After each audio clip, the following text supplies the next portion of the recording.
우리 함께 묵상할 말씀은 사사기서 제20장 11절에서 17절까지 말씀 봅니다. 사사기서 제20장 11절에서 17절 말씀, 전반적인 내용을 살펴보겠지만 우리가 집중해서 보아야 하는 내용입니다. 우리 함께 한 목소리로 읽겠습니다. 시작.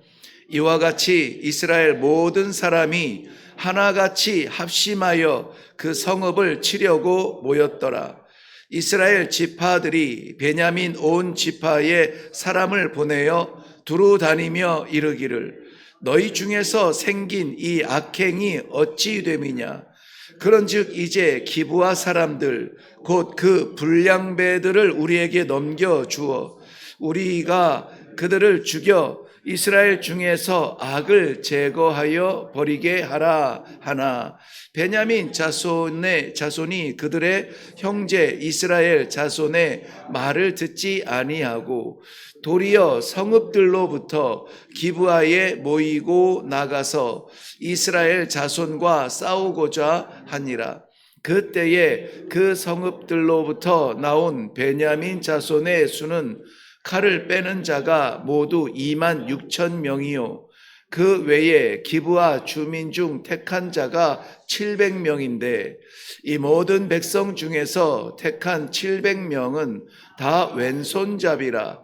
물매로 돌을 던지면 조금도 틀림이 없는 자들이더라. 베냐민 자손 외에 이스라엘 사람으로서 칼을 빼는 자의 수는 40만 명이니 다 전사라. 아멘. 네, 우리 함께 기도하겠습니다.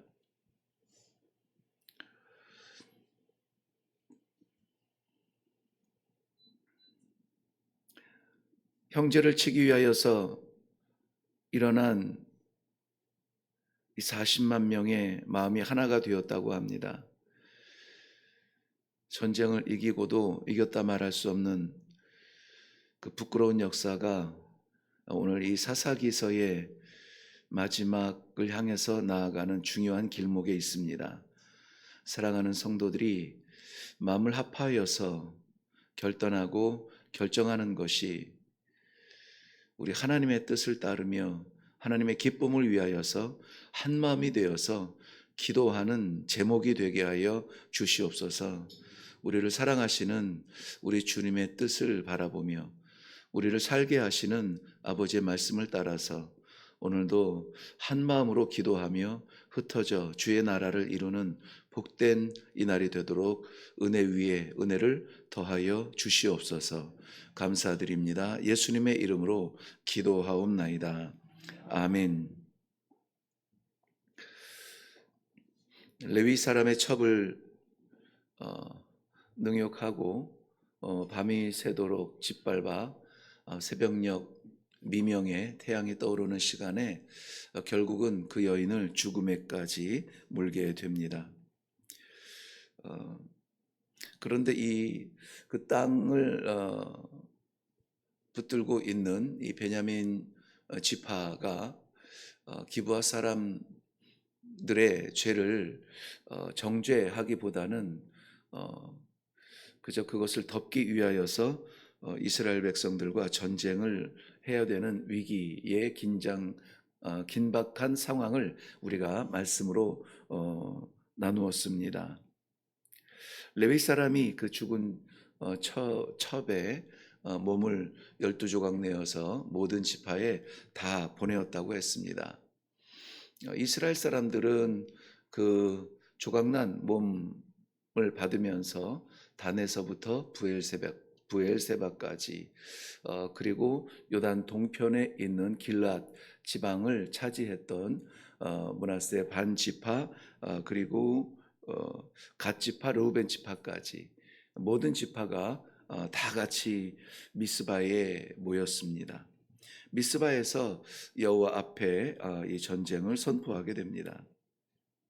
레위 사람은 모여든 이스라엘 백성들에게 좀 더 구체적인 사건의 전말을 설명을 하게 되고 이스라엘은 오늘 본문에 나온 것처럼 우리 11절 말씀 한번 볼까요?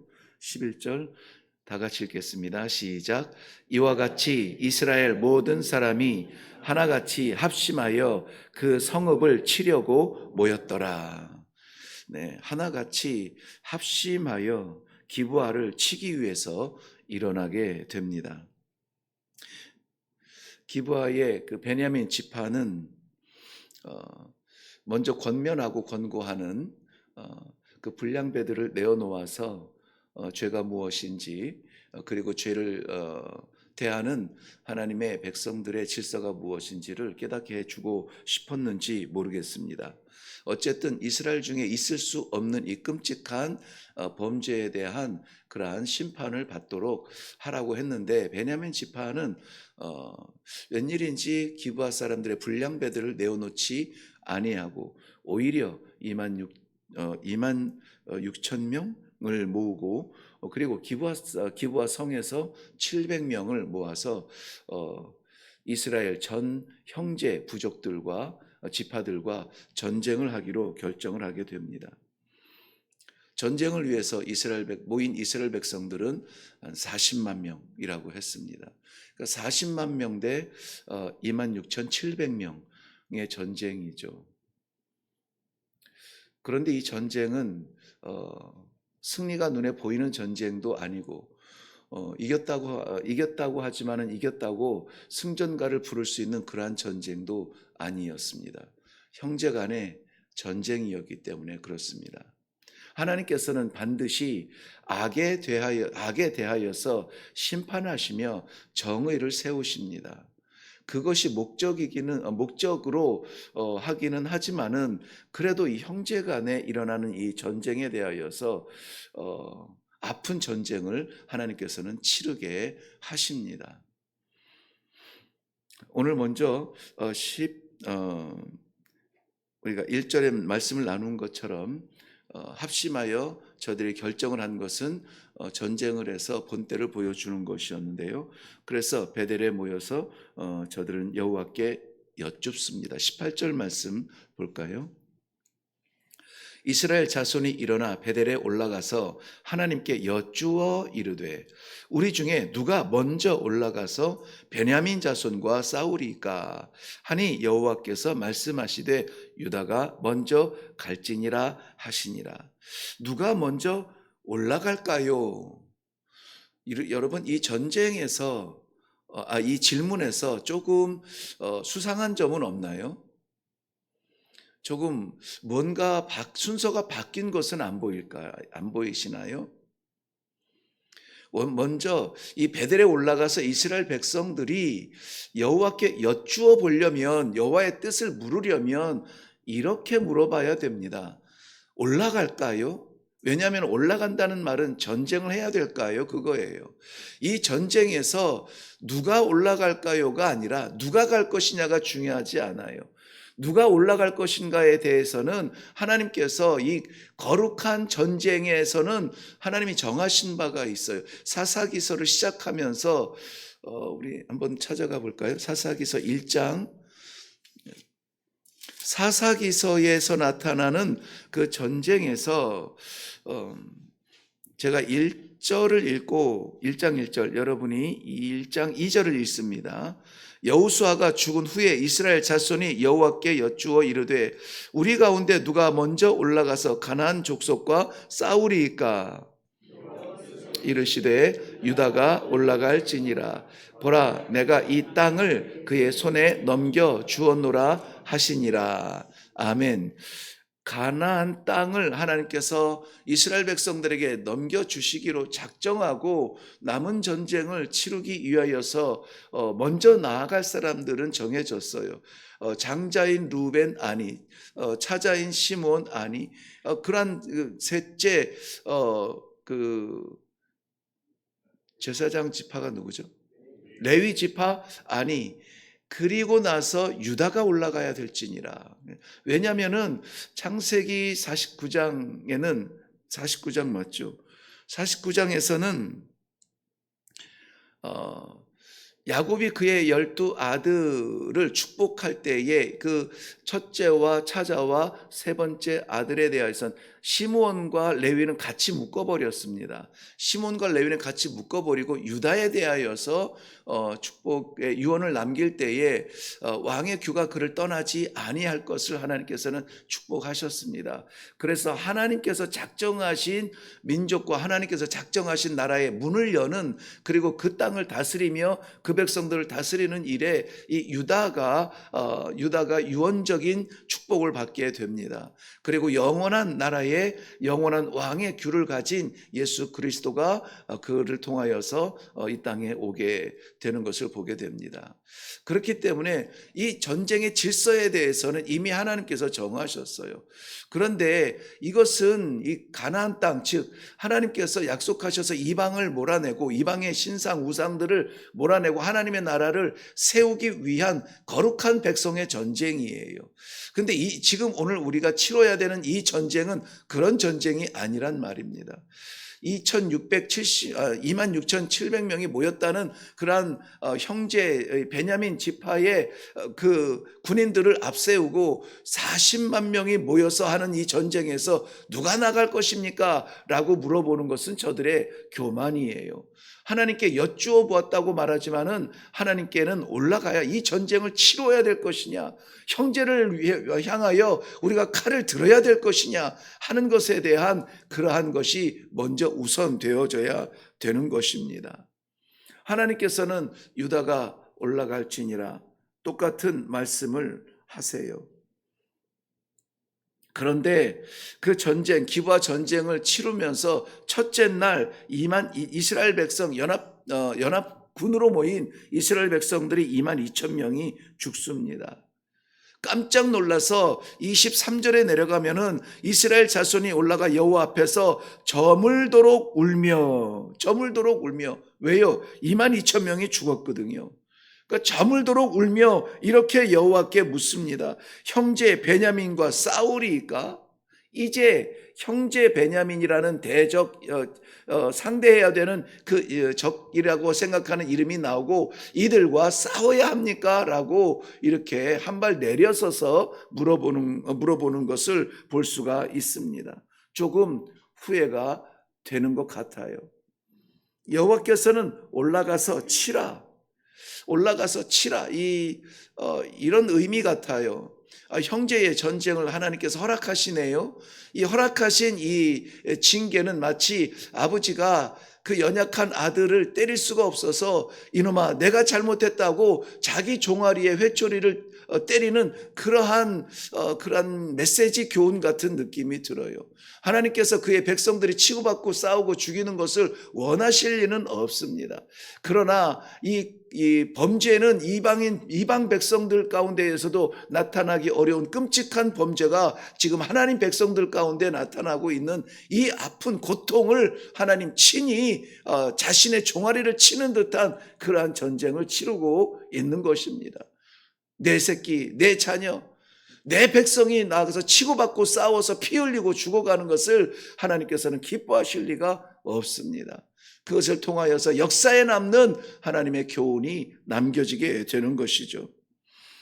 이튿날 다시 나아갑니다. 여지없이 이번에는 18,000명이 죽게 됩니다.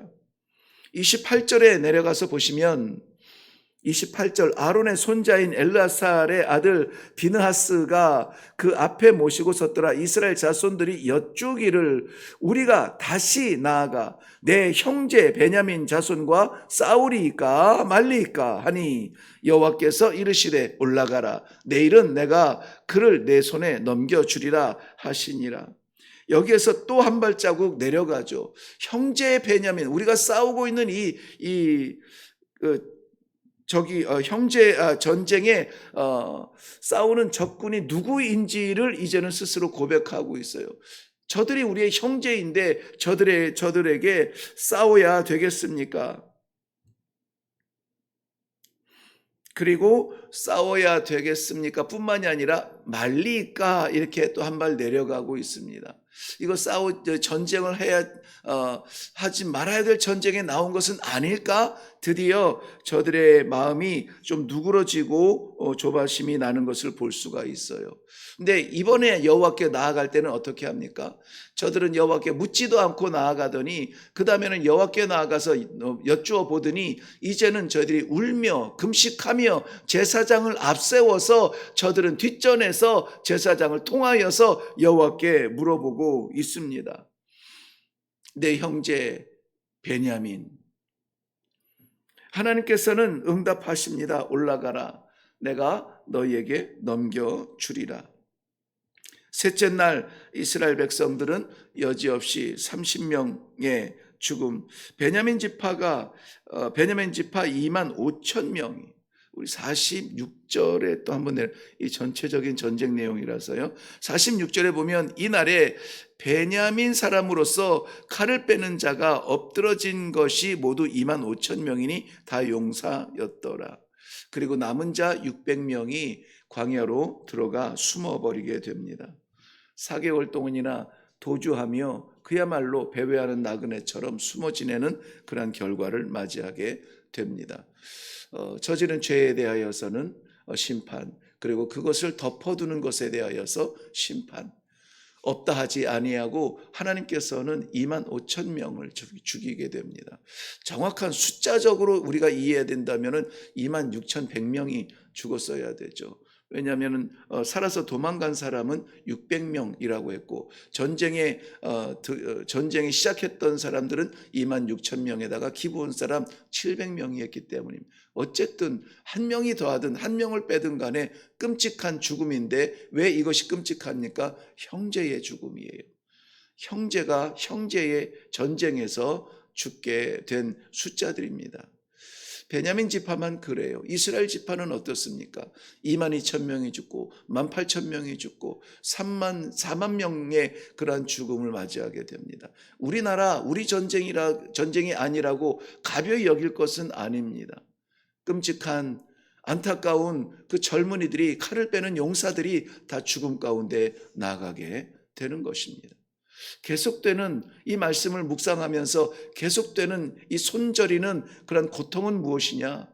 도대체 이 많은 형제들이 치고받고 죽어가야만 하는 그 원인이 어디에 있느냐? 어제 그 원인이 어디에 있었다고 그랬습니까? 한 사람에 있었다고. 한 사람.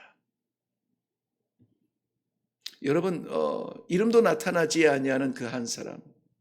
우리 자신은 그래서 겸손할지언정 우리를 아무것도 아닌 그런 존재로 여기면은 안 돼요. 우리는 너무나 소중하고 너무나 중요한 존재들입니다. 왜냐하면 하나님께서 택하시고 하나님께서 정하시고 하나님께서 성도로 불러주신 이 사명이 있는 사람들이에요. 우리 때문에 전쟁이 나고 우리 때문에 화해가 일어납니다. 우리 때문에 사람이 죽고 우리 때문에 사람이 살아나는 것입니다. 그 한 사람이 오늘 하나님께서 어두운 골목마다, 어두운 구석마다 드러내어서 빛을 비추기 위하여서 이 말씀의 빛으로 우리를 밝게 하시는, 깜깜한 밤에 빛나는 달은 발광체가 아니라 반사체라고 하잖아요. 우리 스스로 의의가 있어서 이 거룩한 성도로 살아가는 것은 아니에요. 우리가 정의로 와서 악을 향하여서 심판하는 것은 아닙니다. 이 편 저편 나누어서 손가락질할 수 있는 자격이 우리들에게는 없어요. 우리가 비출 수 있는 빛은 오직 참 빛이신 하나님의 빛을 반사하는 것뿐이요, 내 생각, 내 지식, 내 지혜와 내 경험이 아니라 하나님의 말씀의 빛을 비추는 반사체로서의 사명을 다하는 것입니다. 그럴 때에 우리의 가정에 어두운 구석에 빛이 들어오게 돼요. 우리의 지역에, 우리의 나라에, 이 땅의 어두운 곳마다 하나님의 생명의 말씀의 빛을 비출 수 있는 바로 그 빛의 사람이 될 수 있다는 것입니다. 이 안타까운 전쟁이 결국은 역사 속에 기록이 되어져서 일어났지만 막을 수 있는 길은 없었을까요? 막을 수 있는 길, 이 전쟁을 막을 수 있는 길은 없었을까요? 저는 이 전쟁이 일어나지 않았더라면 하고 아쉬워하다 보니까는 전쟁이 일어나지 않을 수 있었던 그러한 기회는 무엇이었겠는가? 먼저는 제사를 돕는 레위 사람, 윤리적 성결을 지켰어야 됐다. 성결을 지켜야 된다는 것이죠. 축첩하지 아니하며, 축첩은 분명히 하나님의 뜻은 아니며 육신의 정욕인데 축첩하지 말았어야 합니다. 윤리적으로 깨끗하도록, 누가 보아도 정결하도록 우리는 씨름해야만 됩니다. 기도해야 됩니다. 생각에서라도, 잠결에서라도, 삶 가운데 어느 자리에서라도 우리는 오직 여호와께 성결. 제사장의 두 건의 이 모자의 정면에 금붙이로 새겨서 붙여놓았던 여호와께 성결. 이것을 위해서 우리는 오늘 씨름해야 되겠습니다. 전쟁의 그러한 역사나 숫자를 기억하는 것이 아니라 일어나지 않을 수 있었던 그 방법이 오늘 우리의 기도의 제목이 되어야 될 것인데요. 베냐민 사람들도 마찬가지예요. 이것을 고집부리면서 우기면서 전쟁에서 기죽지 아니하려고 일어날 것이 아니라 불량배들을 징계했어야 돼요. 그 죄를 뿌리 뽑았어야만 됩니다. 이것이 우리의 기도의 제목이 되어야 됩니다. 보듬고 감싼다고 하여서 다 거룩한 의가 아니라 하나님의 의가 무엇인지를 우리는 생각해야만 됩니다. 우리 이해를 해준다고 해서 덮어지는 것은 아니라고 하는 것입니다. 마지막으로 우리가 긴장하며 기도해야 될 것은 저들이 때를 놓쳤어요. 기회가 있었지 않았습니까? 근데 그 기회를 놓쳐버리고 그 때를 놓쳤습니다. 지금 우리는 바로 그럴 때입니다. 우리의 성결을 지키고 하나님의 엄위하신 말씀의 질서 안에서 내 삶을 다스려야만 될 때가 되었습니다. 때가 악하니라. 때가 악하니라. 우리에게 늘 깨어서 기도하게 하시는 하나님의 그 뜻은 우리의 생활 습관을 건강하게 하는 것이 아니라 때가 악하기 때문에, 그리하여서 우리가 할 수 있는 것은 무엇입니까? 아까 그랬죠. 예수님은 언제나 우리를 사랑하시고 우리는 언제나 주만 바라봅니다. 이것이 우리의 고백이며 간증이며 찬송이 되기 위해서는 깨어 기도하고 말씀의 길을 걷기 위해서 내 삶을 줄이고 하나님의 말씀의 길을 넓히고 하는 이러한 결단들이 일어나야 될 줄로 믿습니다. 다 같이 이 말씀을 기억하시면서 오늘도 하나님의 말씀의 길을 걷는 축복이 있기를 주님의 이름으로 축원합니다. 기도하겠습니다.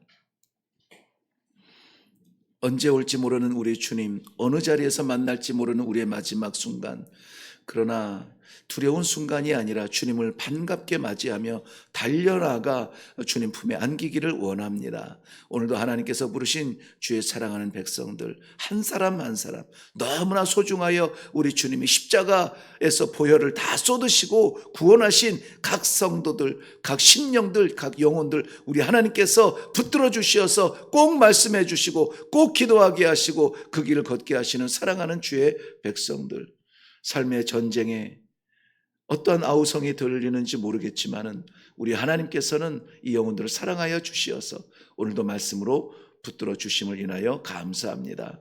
주님께서 세우신 자리, 주님께서 보내시는 현장마다 우리 하나님 아버지의 말씀의 생명의 빛을 비추어내는 귀한 성도들의 쓰임이 되게 하여 주시옵소서. 감사드리며 예수님의 이름으로 기도하옵나이다. 아멘. 말씀의 대부분을 전쟁의 끔찍하고 어리석은 저들의 모습을 묵상을 했습니다. 그러나 소중한 10% 20%의 결론 부분에서 우리가 기억해야 되는 것은 결국은 이 전쟁은 한 사람에게서 시작이 됐다는 거고, 우리에게 이 한 사람에 대한 의미를 오늘 또다시 말씀하여 주실 때에 이 한 사람은 우리가 바라보는 누군가가 아니라 바로 내가 그 한 사람이 될 수도 있다는 거예요. 이 한 사람을 하나님께서 이 새벽에 깨우셨으니, 부르셨으니, 말씀을 주셨으니 오늘 아버지 부족하지만 저를 통하여서 아버지의 생명이 증거되고 아버지의 사랑으로 화해와 화합이 이루어질지언정 이 한 사람으로 인하여서 끔찍한 이 전쟁이 일어나지 아니하도록 나를 다스려 주시옵소서. 아버지의 맡기신 바 사명을 잘 감당하는 그러한 종이 되게 하여 주옵소서. 우리 기도하며 나아갈 때에 우리 가정에 일어나는 영적 전쟁, 우리 이 각 사람의 기도로 말미암아 새로워지고 이 민족을 위해서 그리고 선교를 위한 작은 불꽃, 이 작은 입술을 통하여 이루어 주시옵소서. 우리 기도의 확장성을 가지고 다시 기도하며 나아가도록 하겠습니다. 우리 다 같이 기도하겠습니다.